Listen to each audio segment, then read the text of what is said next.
Victoria handed me the report, and the words "diagnosed with schizophrenia" practically jumped off the page. "Sincere, I'm sick again. What do you think we should do?" I glanced at the doctor standing behind her and let out a bitter laugh.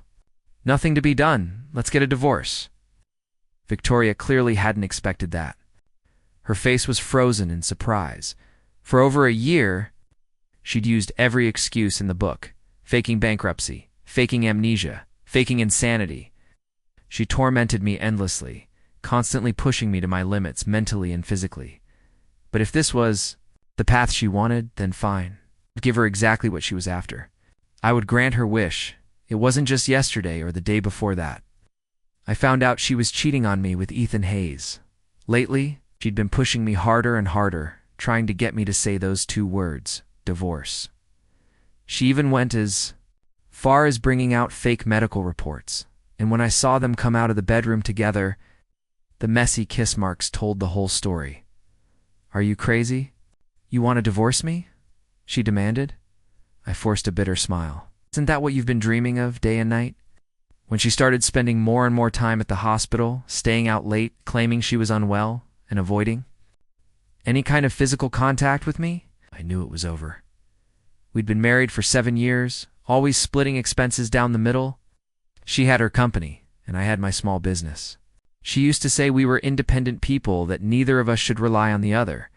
But seeing how hard Victoria worked, I slowed down. I tried to take care of her as best I could, and now... She sneered at me. Double quotes. "See, your little business probably went under. If it weren't for me, you'd be sleeping on the streets by now." Ethan Hayes chimed in, his tone clearly insincere. "Victoria's emotionally unstable right now. Don't provoke her." I looked at Victoria, bitterness rising in my chest. "Is that so? Dr. Hayes here? There's surely no reason to worry she'll be cured." My sarcasm enraged her. "What do you mean by that? Dr. Hayes is a top surgeon. We're just friends." I didn't want to hear any more. I was done. I turned my back on the home we had shared and went to a bar to drown my sorrows. Not long after we got married, Victoria became pregnant. But for the sake of her career, she had an abortion without even consulting me. Me into believing being child-free was perfectly fine. I compromised, retreating step by step. For the last 3 years, I dedicated myself completely to taking care of her. And the result? She fell in love with someone else and began to hate me. The next day, I showed up at her office holding the divorce papers I'd prepared. I was dressed in a suit I hadn't worn in ages, and I sat down across from her. Victoria frowned. "Sincere, what is this? Are you drunk? Have you lost your mind?" I laughed bitterly. "Neither. Aren't you the one with schizophrenia? Who's really lost their mind here?" Then Victoria tore the divorce papers to shreds, looking down at me with disdain. "Kai was just joking with you. Do you really have to be like this?" I stood up, anger burning through me, my voice dropping too. A cold tone. "Joking? You know perfectly well whether it's true or not. Since you refuse to sign, we'll go through the legal channels."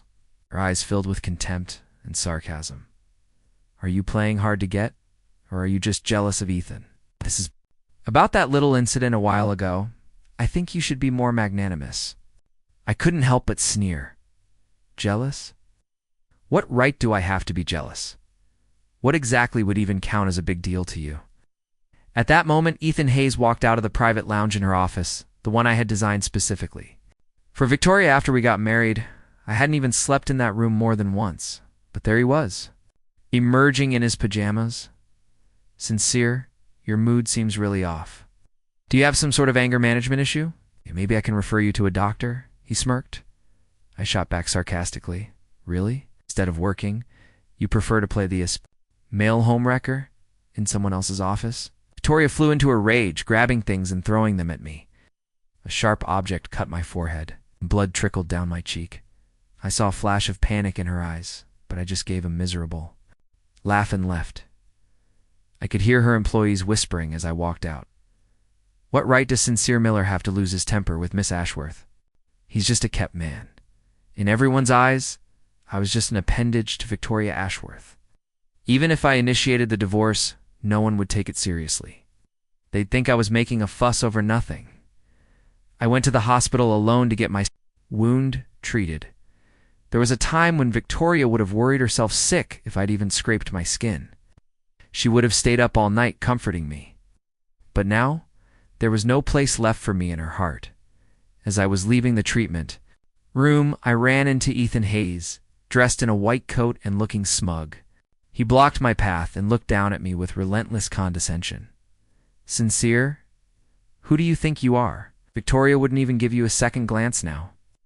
I clenched my fist but didn't bother looking at him. Do you know how passionate? Victoria was with me on your birthday? We were up in a high-rise, watching you wait in the rain for 4 hours feeling upset. You cuckold. You can't handle it. I haven't even pulled out all the stops yet. That was the truth. On my birthday a month ago, Victoria had promised me a surprise. And the surprise? Watching me get played for a fool by the two of them. Returning to the house, I looked around at the mess everywhere. I could only laugh bitterly in previous years.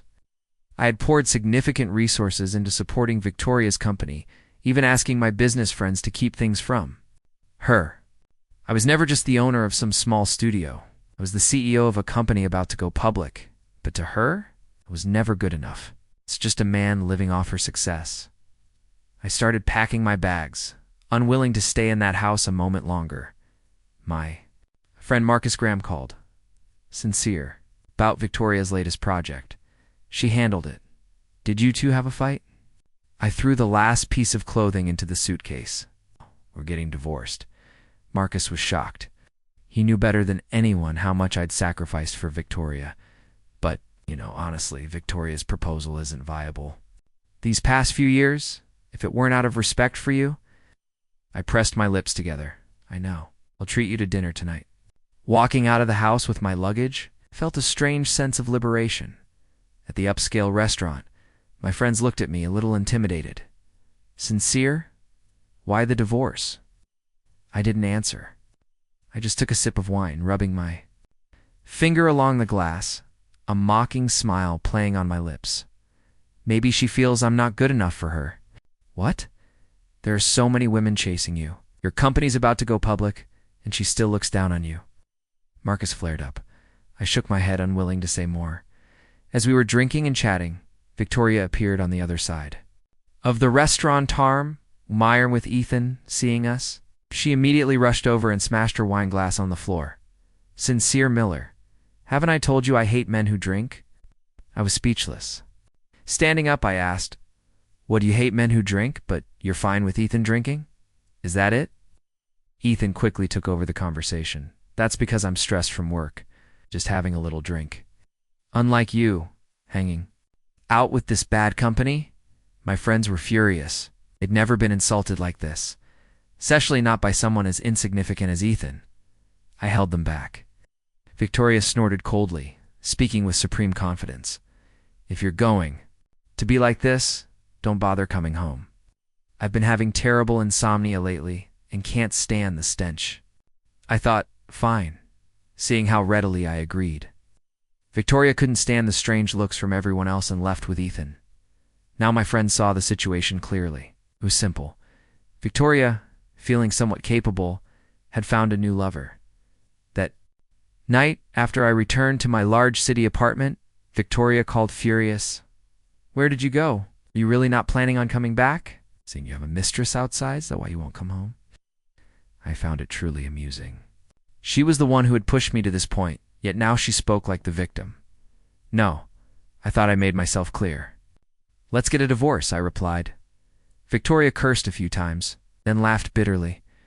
You're not trying to use the divorce to get more money out of me, are you?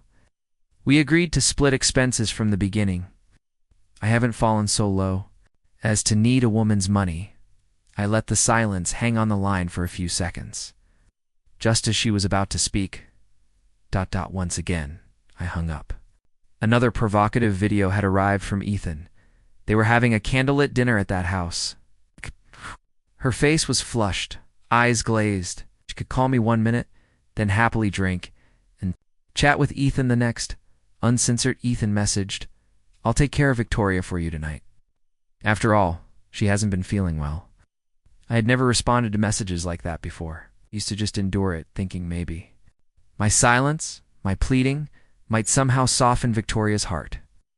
But this time, I replied directly. Pun. Take good care of her. After all, she has schizophrenia, bankruptcy, amnesia. Quite a lot of problems.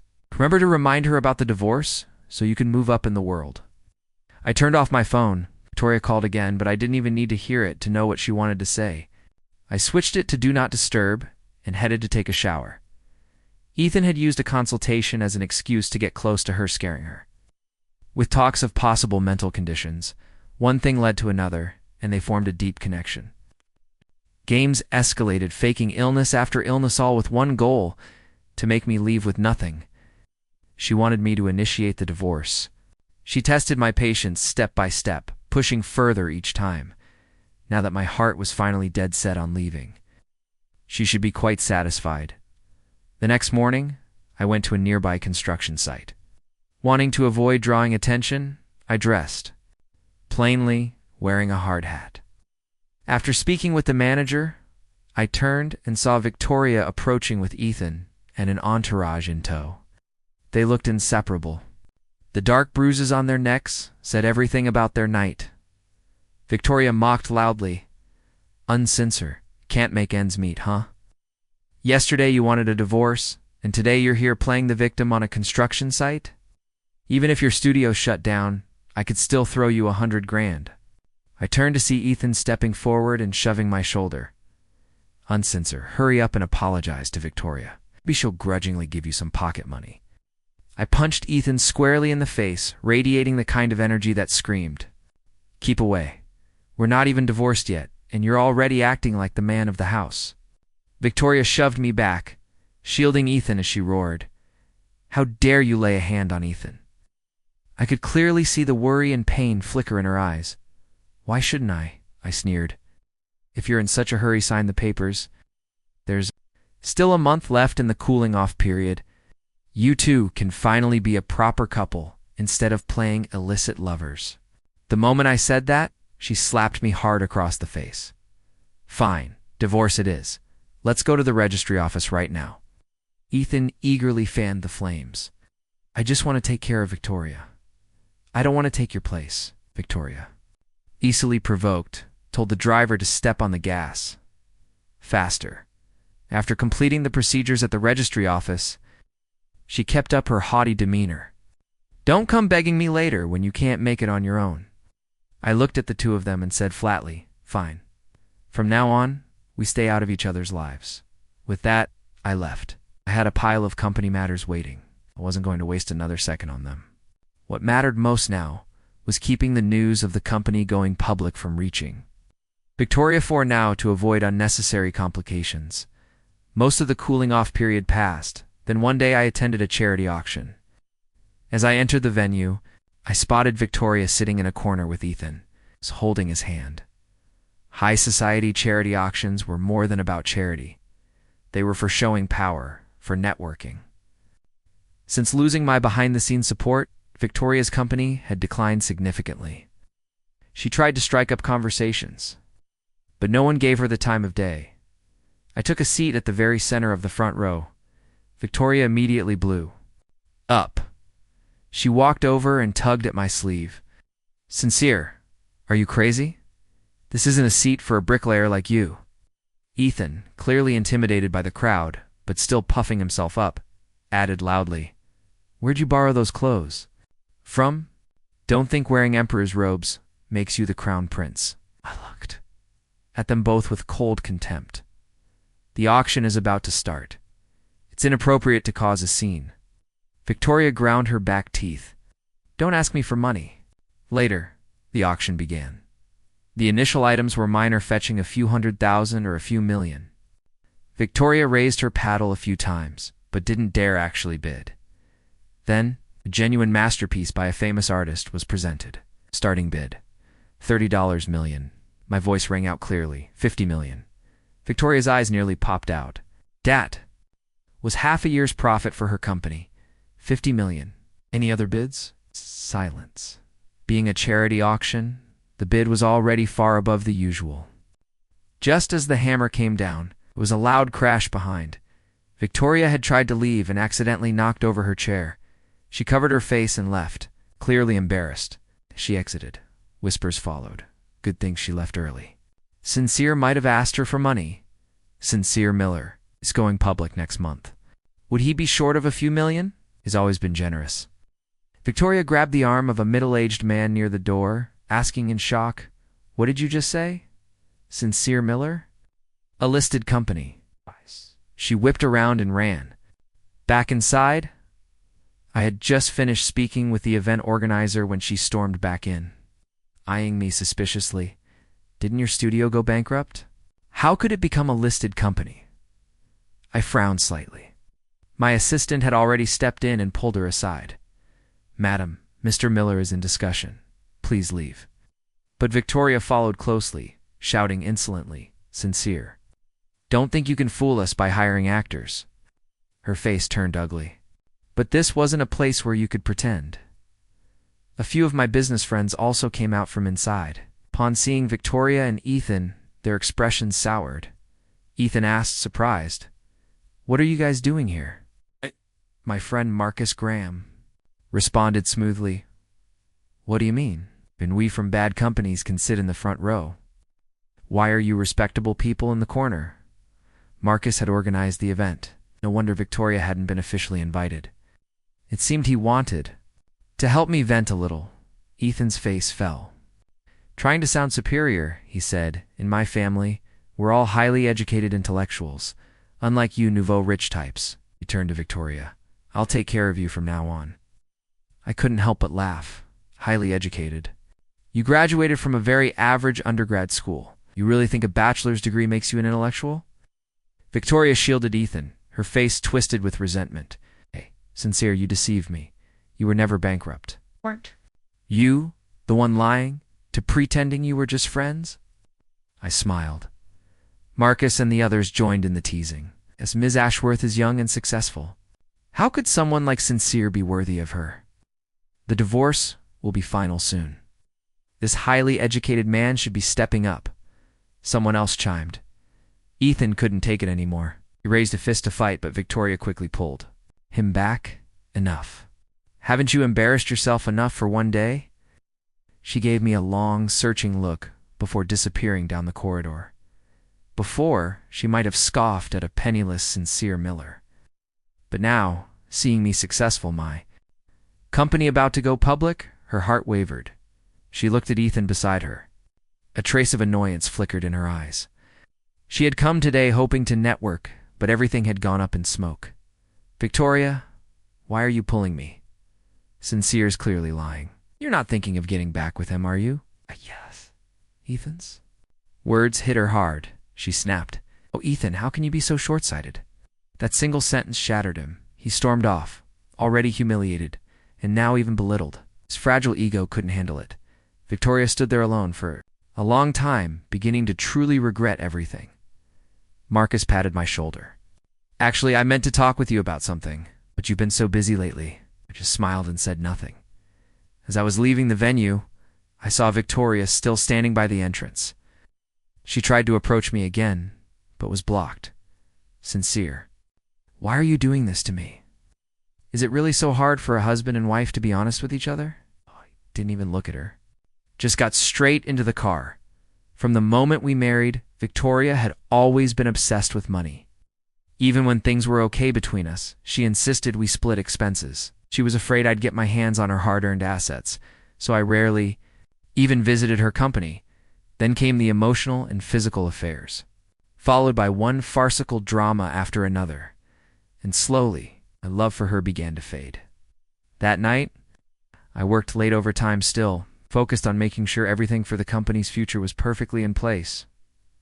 Just the day before our company's IPO, and right before our divorce was finalized, Victoria stormed into my office. She shoved past security, ignoring their attempts to stop her.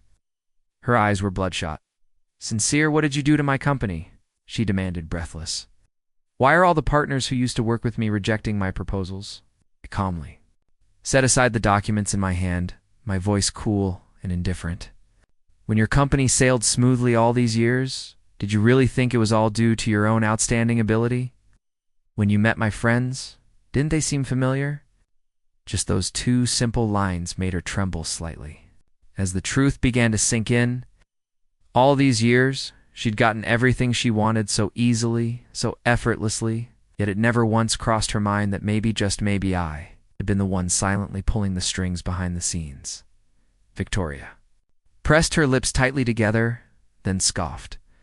So what if you helped? Still believe I could have made a name for myself without you. A trace of amusement tugged at the corner of my mouth. She still had no real understanding of her own abilities. Suit yourself, I said, and turned. My eyes back to my work. Hearing that, Victoria stomped her foot in frustration, but knew she was powerless. She'd gone through great lengths to find my company's address. Had she not slipped past security today, she wouldn't even have made it up to my floor. Fine. I see you for who you really are now, she said bitterly, and turned to leave. Wait a moment, called out. Her lips curled immediately into a confident smile, as if thinking I had softened. Oh, get your divorce certificate. Tomorrow, I said flatly. Be early. Her face contorted with anger. Fine, sincere Miller. Well played. Do the 7 years we spent married mean so little to you that you can just throw it all away? My voice grew heavy. My eyes, completely void of emotion, met hers. Who was the first to give up on this marriage? Victoria? Security escorted her out. She couldn't understand how things had turned out this way. Her legs gave out, and she slumped onto a roadside bench, completely losing her composure. Staring at the towering skyscraper above her, the feeling of injustice gnawed at her insides. She refused to believe that without my help, she could really go bankrupt. The next day, outside the registry office, Victoria arrived early, holding Ethan's hand. They made no attempt to hide their relationship, even dressing in matching bright red outfits. To an outsider, they might have looked like a couple about to get married. Ethan raised an eyebrow at me, flashing a smug little smile. Sincere. You don't mind me coming with Victoria, do you? Not at all, I replied mockingly. One cheats with righteous indignation, and the other has the audacity to be a mistress thicker-skinned than a city wall. Victoria, ever protective of Ethan, glared at me. He's my boyfriend now, sincere. I won't let you insult him like that. She was clearly holding on to resentment, trying to prove desperately that her choices were justified. But when we reached the processing window, her body language betrayed her. She hesitated, and I seized the chance. What? Thinking of running away? I said deliberately, provoking her. After all these years together, do you really think I don't know how your mind works? You care more about saving face than anything else. That's the only reason I dared help you in secret all these years. Sure enough, she immediately sat back down. Sign it then, I said. Or are you afraid? I'm not afraid of you, she snapped. When she finally had the divorce certificate in hand, she still found a way to mock me. Don't go bankrupt right after your company goes public. Apart from your housework skills these past few years, I don't think you're good at much else. I drove away, genuinely curious to see just how brightly she could shine without me. Marcus later told me Victoria's company was going downhill fast. Ethan was completely useless, and the two of them were constantly at each other's throats. Victoria had thought Ethan was gentle, considerate, and had some medical background. But once she found out that his so-called highly educated parents were just high school grads, and that their only house was mortgaged, the fantasy began to crumble. All the filters she'd used to view Ethan vanished. I treated it all as a joke. I had no interest in these trivial matters. After the company successfully went public, I threw myself into a research project on signal enhancement for communication devices. The local authorities supported it strongly, and I spent every day buried in equipment and code. 3 months later, as I left work one night, I saw Victoria chasing after a young man outside the building. We've revised this proposal 5 times in the past month, she snapped. You can't just dismiss it like that. The young man shrugged her hand off coldly, and she nearly stumbled to the ground. I pretended not to notice and headed for my car, but she blocked my path. It's your fault, she growled, through gritted teeth. My company can't operate because of you. Isn't this disgusting? Frowned, then smirked. You really think I went out of my way to sabotage your tiny company? Sometimes maybe you should look inward instead. Her rage had nowhere to go. She had tried every method, but her company was unviable. You're messing with me on purpose. Aren't you? She hissed. I couldn't be bothered to argue. I got in my car and drove off. The truth was, her company's failure had nothing to do with me. Marcus and the others had simply spread the word that Victoria and I were divorced. With no need to be polite anymore, people she'd offended over the years began cutting ties. I used to handle all her behind-the-scenes issues. Now that she had no one protecting her, others tore her company apart. Even if she wanted to save, it was impossible. Later that evening, Marcus invited me to dinner. At the restaurant, I instantly recognized Isabel Thorne from behind. Her long wavy hair spilled over her shoulders, and when she turned to smile at me, it felt like no time had passed. Sincere, long time no see. Long time no see, I replied warmly. Isabel had been Marcus and my childhood friend. If the economy hadn't tanked years ago, forcing her family to move their business abroad, maybe we would have ended up together. You're still as brilliant as ever, Isabel said, taking a sip of wine. Actually listing a company. I hear you're the angel investor of our circle now. Every project you touch turns to gold. I smiled. You're doing well too. She raised an eyebrow, half joking. But your taste in women, that needs serious work. Marcus nudged her playfully. You know, Isabel, she always speaks her mind. I laughed. She has a point. Throughout dinner, her gaze grew bolder. Eventually, Marcus made a quick exit, giving us space. I tried asking her questions, but she dodged most of them. It was already 2 a.m. when we left. Back at my place, the moment we stepped in, Isabel suddenly pinned me against the wall. Sincere, can you consider me? Only then did I realize. She'd been pretending all night. Isabel. ... We're friends. Her usual confident demeanor cracked. Tears welled in her eyes. Friends? Back when I went abroad, I left a confession letter in the doll I gave you. Why didn't you respond? Even if it was a rejection, you should have said something. I frowned, thinking back, and then it hit me. I never knew there was a letter in that doll. I didn't find it, I said, genuinely ashamed. Then I was so focused on work. If I hadn't met Victoria, I probably wouldn't have slowed down at all. The company could have gone public years ago. Isabel's tears streamed down her face. So, can you give me a chance now? I gently pushed her away, full of apology. I'm sorry, Isabel. I'm not ready for another relationship yet. Nice. Her eyes hardened. You're already divorced. You still can't forget that woman, can you? No, I said.